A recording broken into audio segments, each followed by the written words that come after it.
सारथी।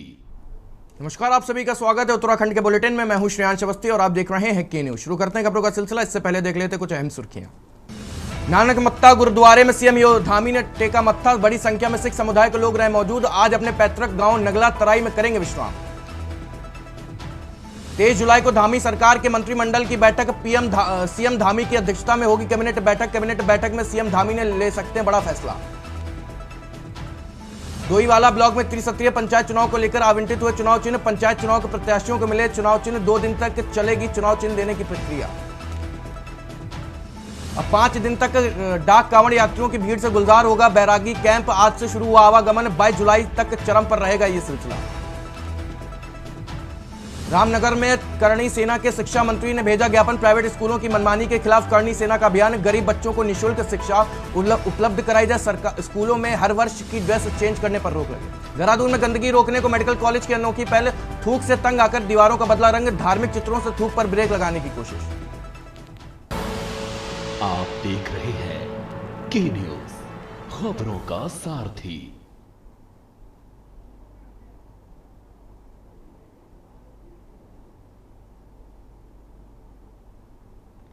और खबरें विस्तार से। खबर रुद्रपुर से है, जहां मुख्यमंत्री पुष्कर सिंह धामी ने उत्तराखंड निवेश उत्सव की तैयारी को लेकर स्थल का निरीक्षण किया। इस विशेष आयोजन में 1 लाख करोड़ रुपए के निवेश की ग्राउंडिंग पूरी होने का उत्सव मनाया जाएगा, जो ग्लोबल इन्वेस्टर्स के समिट के तहत हुए कुल 3.50 लाख करोड़ के निवेश करारों का हिस्सा लेंगे। मुख्य अतिथि के रूप में केंद्र गृह एवं सहकारिता मंत्री अमित शाह की मौजूदगी रही। मुख्यमंत्री ने अधिकारियों को सभी व्यवस्थाएं समयबद्ध करने तरीके से पूरी करने के निर्देश दिए और कहा कि कार्यक्रम के दौरान आम जनता को किसी भी तरह की असुविधा नहीं होनी चाहिए।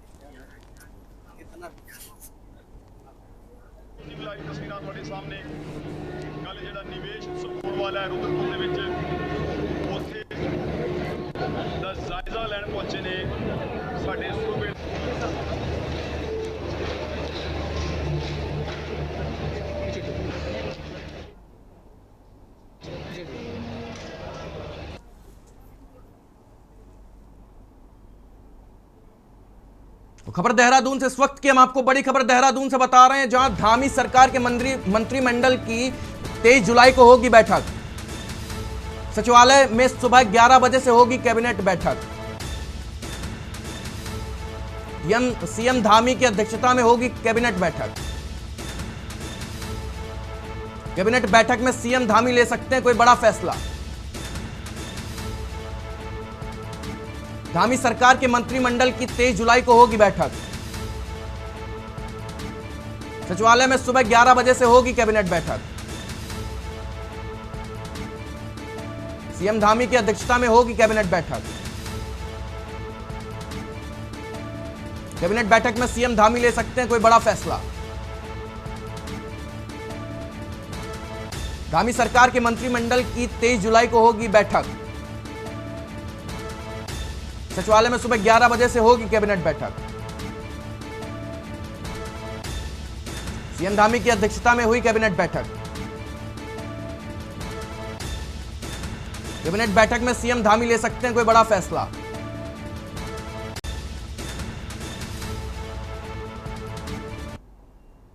खबर देहरादून से, जहां के न्यूज की रिपोर्ट के बाद जिला प्रशासन हरकत में आ गया। डीएम देहरादून सविन बंसल खुद जौनसार बावर के जजरेट स्लाइडिंग जोन पहुंचे और स्थिति का जायजा लिया। कल प्रसारित हुई खबर में करोड़ों खर्च के बाद भी जजरेट की बदहाल हालत और सड़क की जर्जर स्थिति को उजागर किया गया था। इसके बाद डीएम ने टीम के साथ ग्राउंड पर निरीक्षण किया। मानसून से पहले सड़क कनेक्टिविटी व स्वास्थ्य सेवाओं की तैयारी की समीक्षा की। डीएम ने संबंधित विभागों को जल्द समाधान सुनिश्चित करने के भी निर्देश दिए हैं। Right from Tiuni up to Kalsi, Sahiya लाखा मंडल, इसमें हमारा जिले का सब्सटेंशियल एरिया कवर होता है और मानसून के दृष्टिगत ये संवेदनशील क्षेत्र है। सो फर्स्ट हमारा इम्पोर्टेंट एस्पेक्ट है कनेक्टिविटी। हमारे NH हैं, SH हैं, मेजर डिस्ट्रिक्ट रोड्स हैं। तो यहाँ पर हमारी कैसी तैयारी है, आफ्टर हमारी प्रिपरेशंस कैसी हैं कि रिस्पांस टाइम हमारा न्यून हो इन केस ऑफ लैंडस्लिप्स, लैंडस्लाइड्स, कहीं पर कोई ब्रेस्ट वॉल्स या रिटेनिंग वॉल्स यील्डिंग की कंडीशन में तो नहीं है।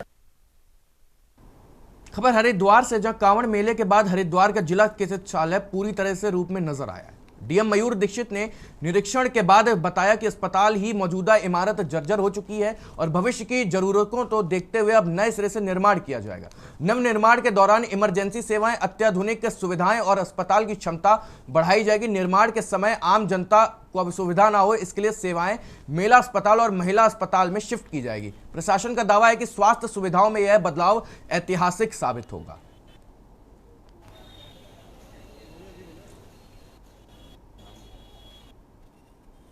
अस्पताल जो है उसकी बिल्डिंग का जो है रिनोवेशन किया जाना है। इसमें कहने का तात्पर्य ये है कि जो पुरानी बिल्डिंग है उसका मैंने निरीक्षण भी किया था और उसमें आफ्टर कावड़ हमने प्लान किया कि उसको शिफ्ट करेंगे हम, और उसका जो सर्विसेज है वो मेला चिकित्सालय में और साथ ही जो महिला चिकित्सालय है उन दोनों में हम डिवाइड करेंगे ताकि सभी व्यवस्थाएं भी बनी रहे। उसके बाद फिर जो नवनिर्माण होगा वो आगे प्रस्तावित होगा, तो ये जैसे कावड़ खत्म होगा इसको फिर हम इम्प्लीमेंट करना शुरू करेंगे।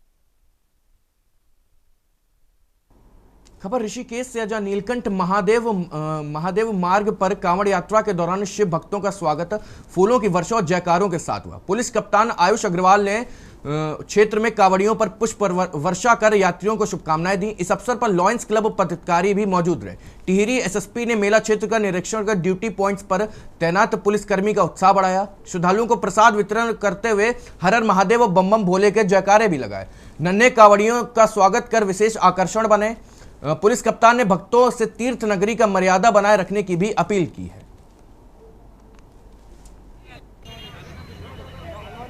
आज लगभग एक हफ्ता पूरा हो चुका है कांवड़ यात्रा को प्रारंभ हुए और इसमें बहुत अधिक संख्या में भीड़ बढ़ती जा रही है और आगामी दिनों में और अधिक भीड़ बढ़ने की पूरी उम्मीद है।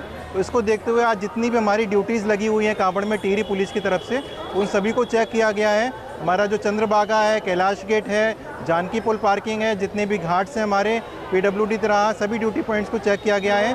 वहाँ पर उपस्थित सभी कार्मिकों को निर्देश दिए गए हैं कि अलर्टनेस से पूरी ड्यूटी करें और आगामी आने वाले दिनों में क्योंकि भीड़ बढ़ने की संभावना ज़्यादा है तो उसको देखते हुए अभी से प्लानिंग कर ली जाए।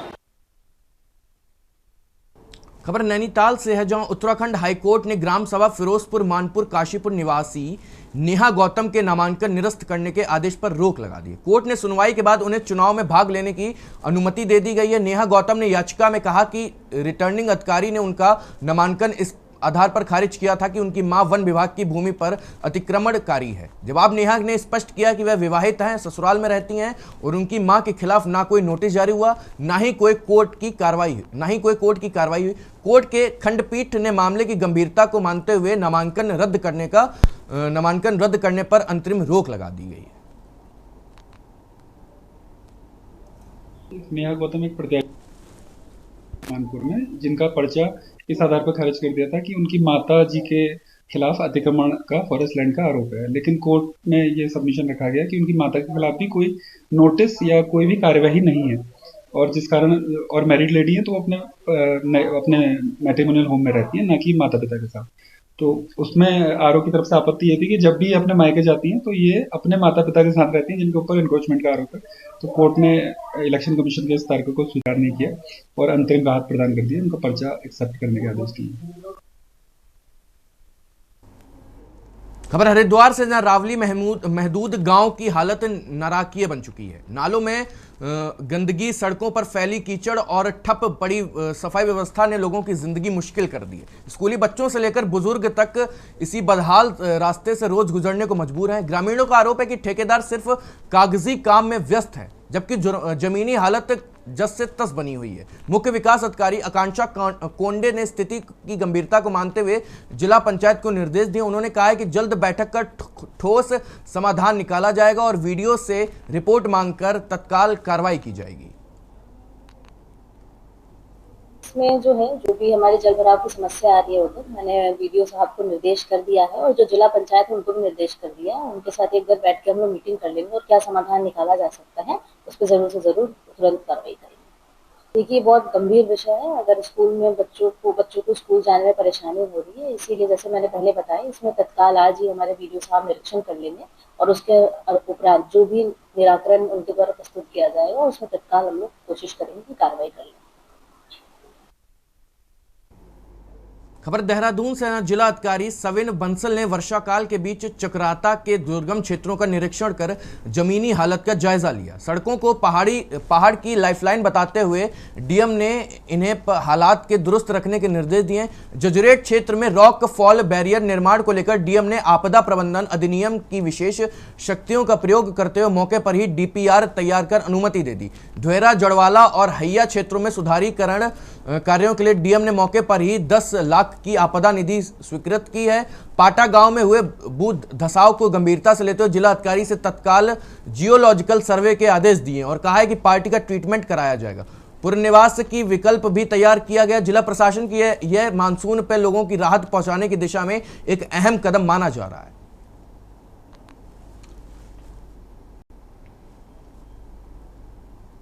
और खबर हल्द्वानी से है, जहां नगर निगम ने बंदरों के आतंक और सड़कों पर घूमते आवारा गौवंशों के निजात पाने बड़ी कार्रवाई कर दी है। बंदर पकड़ने के लिए मथुरा की एक संस्था से अनुबंध किया गया है, जिसके तहत वार्ड 5 पाली शीट से आज अभियान की शुरुआत हुई। हाल ही में इस इलाके में बंदर के काटने से कई लोग घायल हुए थे। इसी के साथ नगर निगम ने आवारा पशुओं को सड़क से हटाने की मुहिम भी तेज कर दी है।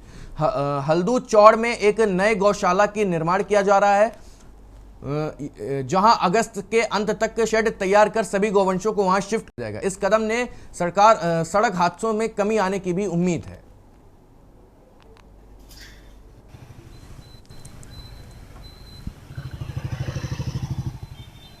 गौवंश सड़कों पर घूम रहे हैं, उसको लेकर निगम ने लगातार अभियान चलाया। हमारी गौशाला की जितनी क्षमता थी उतने गौवंश हम लोग सड़कों से उठा चुके हैं। इसके बाद अभी माननीय मुख्यमंत्री जी ने हमारी गौशाला के सेकेंड फेज़ के लिए पैसा रिलीज़ किया है। भूमि पूजन हो चुका है। हम लोग ने आग्रह किया है कार्यदायी संस्था से अगस्त लास्ट तक वो हमको इसके शेड बनाकर दे देंगे और जैसे ही हमारा ये शेड निर्मित होगा, हम लोग का एक मेन उद्देश्य रहेगा कि हम जो हल्द्वानी की सड़कों पे जितने भी आवारा गौवंश हैं एक एक उनको उठाकर हम आश्रय दें, ये हमारी प्राथमिकता में होगा। इसके अलावा शहर में बंदरों का आतंक भी लगातार हो रहा था और इसको लेकर भी वार्ड 5 में विशेष रूप से अभी बंदर ने अटैक करके एक व्यक्ति को काट भी लिया था। खबर देहरादून से, जहां उत्तराखंड का सबसे बड़ा दून मेडिकल कॉलेज पान गुटखा थूक से गंदा होता जा रहा है। चेतावनी बोर्ड भी बेअसर साबित हुए हैं। हारकर प्रशासन ने एक अनोखा कदम उठाया। दीवारों का रंग और डिजाइन ही बदल दिया गया है। अब दीवारों पर धार्मिक चित्रों और नैतिक संदेशों की पेंटिंग की गई है ताकि लोग थूकने में झिझकें। कॉलेज प्रशासन को यह उम्मीद है कि यह कलात्मक तरीका गंदगी पर ब्रेक लगाएगा। देखिए, जब से अस्पताल बना है, नया अस्पताल, तभी से ही यहाँ पर दीवारों पर पोस्टर लगाए गए हैं कि जो स्वच्छता है, अस्पताल आपकी निजी संपत्ति है, ये पब्लिक की संपत्ति है, इसे गंदा न करें। पब्लिक से आग्रह भी किया गया है और बार बार हम कहते हैं कि आप ये करेंगे तो आपको इसका दंड का भुगतान करना होगा, ये गलत काम है। लेकिन उसके बावजूद भी लोगों ने ऐसा करना नहीं रोका है, तो हमने 2 कर्मचारी सिर्फ प्रतिदिन उनका काम होता है ओपीडी और इंडोर में पान के पीकों को साफ करके चूना लगाना, लेकिन ये भी एक प्रक्रिया जो है उतनी कारगर नहीं है। लश्कर में उस वक्त हड़कंप मच गया जब पुराने रेलवे क्वार्टर से एक अज्ञात महिला का सड़ा गला शव बरामद हुआ। शव करीब 1 सप्ताह पुराना लग रहा है और उसमें कीड़े पड़ चुके थे, जिससे आसपास से बदबू फैल गई थी। स्थानीय लोगों ने बदबू महसूस होने पर पुलिस को सूचना दी। मौके पर पहुंचे लक्सर कोतवाली प्रभारी राजीव रोथान ने शव को कब्जे में लेकर पंचनामा भरवाया और पोस्टमार्टम के लिए भेज दिया। फॉरेंसिक टीम ने भी घटनास्थल की बारीकी से जांच की है। फिलहाल महिला की पहचान नहीं हो सकी है। पुलिस ने हर पहलू से जांच कर रही है। पोस्टमार्टम रिपोर्ट के बाद आगे की कार्रवाई की जाएगी।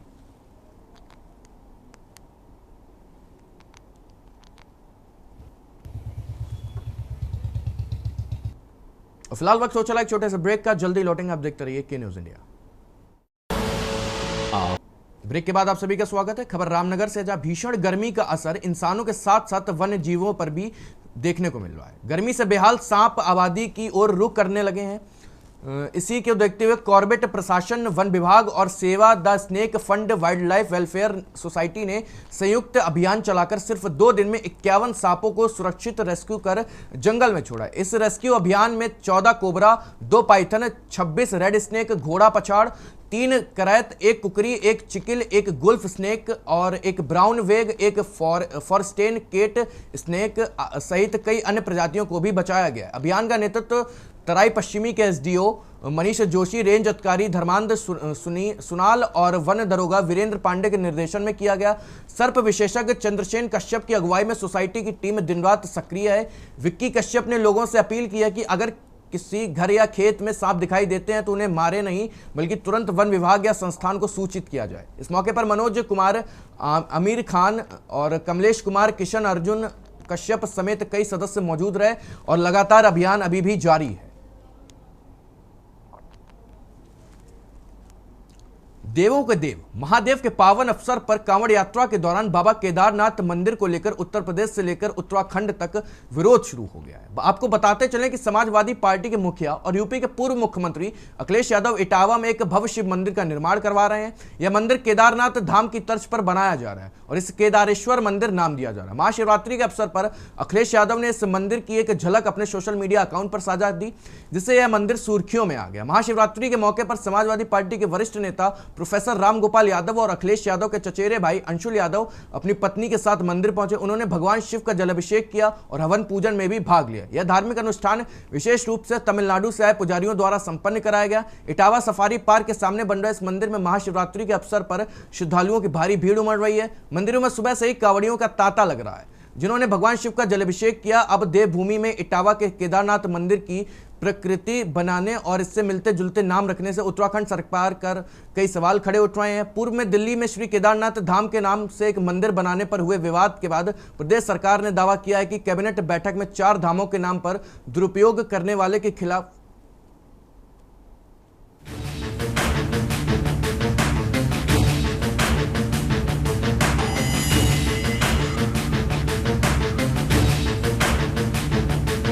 केदारेश्वर मंदिर में इस धार्मिक आयोजन को भव्य बनाने के लिए तमिलनाडु से विशेष पुजारियों को बुलाया गया था।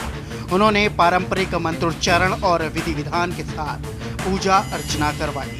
सुबह से लेकर देर शाम तक ढोल नगाड़ों और भजन कीर्तन की गूंज से पूरा वातावरण भक्ति में बना रहा। लेकिन इसकी सूचना 4 धाम तीर्थ पुरोहित महापंचायत को लगने के बाद केदारनाथ के साथ अन्य धामों में इसका विरोध शुरू हो गया। तीर्थ पुरोहितों ने उत्तर प्रदेश के सपा से रहे पूर्व मुख्यमंत्री अखिलेश यादव सहित उत्तराखंड सरकार को इस विषय पर पत्र जारी कर विरोध जताया। साथ ही पूर्व मुख्यमंत्री अखिलेश यादव के आवास के बाहर विरोध करने की चेतावनी भी दी है। इस विषय पर अब सरकार की तीर्थ पुरोहितों के विरोध को देखते हुए जांच के बाद एक्शन लेने की बात मुख्यमंत्री पुष्कर सिंह धामी की ओर से कर रही है। केदारनाथ में तीर्थ पुरोहितों ने और केदार सभा के सदस्यों ने, कुछ पदाधिकारियों ने, जैसे कि दिल्ली में बने हुए मंदिर का विरोध किया था, वैसे ही इटावा में जो मंदिर अखिलेश यादव के द्वारा बनाया गया है उसका हम लोगों ने कल विरोध किया था। लेकिन सभी लोगों का यही कहना था कि अब क्या हो सकता है, अब तो मंदिर बन गया है, मंदिर बनने में हमें कोई ऐतराज नहीं है, लेकिन केदारनाथ के नाम से कोई मंदिर नहीं होना चाहिए, केदारनाथ की छवि का कोई मंदिर नहीं होना चाहिए।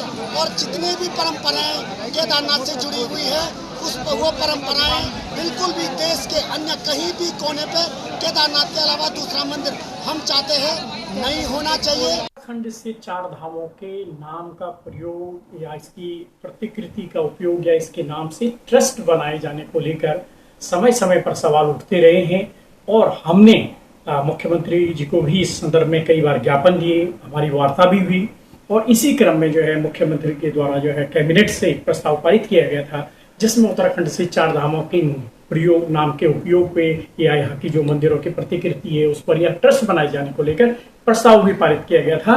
लेकिन ऐसा लगता है कि यह जो प्रस्ताव कैबिनेट से पारित हुआ था वह कारगर साबित नहीं हो रहा है और न सरकार और न शासन की ओर से इस दिशा में कोई स्टेप उठाए जा रहे हैं। पहले दिल्ली में पिछले साल केदारनाथ मंदिर निर्माण को लेकर सवाल उठे थे, फिर उसके बाद तेलंगाना में दक्षिण केदारनाथ मंदिर निर्माण पर सवाल उठे थे और अब जो एक नया मामला सामने आ रहा है वो उत्तर प्रदेश के सैफई में है, जहां पर केदारनाथ मंदिर की पूरी प्रतिकृति के साथ ही साथ जो है जो मंदिर के अंदर का जो लिंग है वो सब केदारनाथ की ही तर्ज पे बनाया गया है। साधु संतों ने उसके बारे में लिखा है मुख्यमंत्री जी को, मुख्यमंत्री जी उसमें निर्णय लेंगे और इस प्रकार के रिप्लिकास नहीं बनने चाहिए और उसकी स्टडी हम कर रहे हैं, जांच कर रहे हैं, जांच के बाद ही उसमें निर्णय लिया जाएगा। कैबिनेट कोई बनाएगा नहीं, वो तो उसका जांच तो करेंगे ना कि क्या बना है, कैसा बना है। निर्णय ले चुके हैं, हम ले चुके हैं, माननीय मुख्यमंत्री जी के पास साधु संतों ने लिख के भी दिया है। जी हाँ, आपका कार्रवाई होगी। आपको लगता नहीं कि पहले दिल्ली में मामला हुआ, फिर उसके बाद इटावा में हो गया और सेम उसी तरह बनाया गया? हाँ, तो उसकी जांच ही तो कर रहे हैं, जांच के बाद ही तो पता चलेगा ना।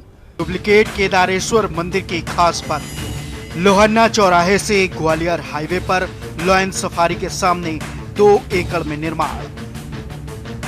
भूमि पूजन 2020 में अखिलेश यादव ने किया।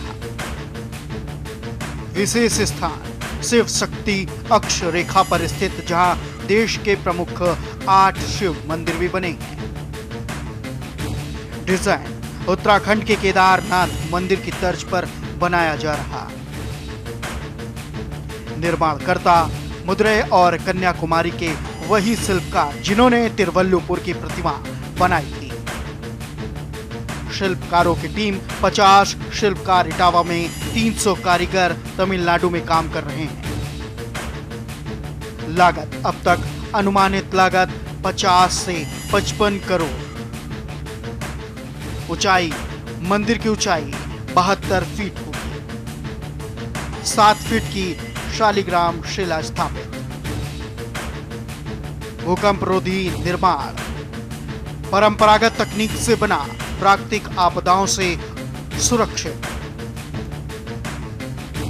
केदारनाथ धाम न केवल एक मंदिर है, बल्कि यह करोड़ों हिंदुओं की आस्था का केंद्र है, जिसका धार्मिक और ऐतिहासिक महत्व है। ऐसे में उसी स्वरूप और नाम से किसी अन्य राज्य में मंदिर का निर्माण धार्मिक परंपराओं और श्रद्धालुओं की भावनाओं का अपमान है, जिसको लेकर राजनीति भी प्रदेश में जारी है। इटावा में केदार मंदिर की स्थापना को लेकर प्रदेश के सभी राजनीतिक दल सरकार को घेरने के लिए तीर्थ पुरोहितों के साथ हो चुके हैं। सभी का मानना है कि केदारनाथ या कोई भी देवनागरी के धाम की तर्ज पर मंदिर देश में नहीं बन सकता, तो सरकार अभी तक चुप्पी क्यों साधे है। अगर इस पर कोई जल्द बड़ा फैसला नहीं लिया गया तो मंदिर तो हम बनने नहीं देंगे और सरकार का प्रदेश में जमकर विरोध भी किया जाएगा। लेकिन उस मंदिर को केदारनाथ धाम का नाम नहीं दिया जा सकता। दिखने में कोई कैसा भी, उससे कोई मतलब नहीं होता। हमारा विरोध केदारनाथ धाम के नाम से मंदिर बनाने का है। अब हम अपने धाम के नाम से, जो हमारा ज्योतिर्लिंग है, उसके नाम से कहीं हम धाम बनने नहीं देंगे। राज्य का एक पवित्र धामों में से, और जिनको हम ये कह सकते हैं कि जो 4 धामों को माना जाता है, उन 4 धामों में एक विशेष स्थान रखता है। इसको अन्यत्र इसकी तर्ज पर या इसके समान धाम बनाना, इसका तो पहले भी पुरजोर विरोध हुआ है।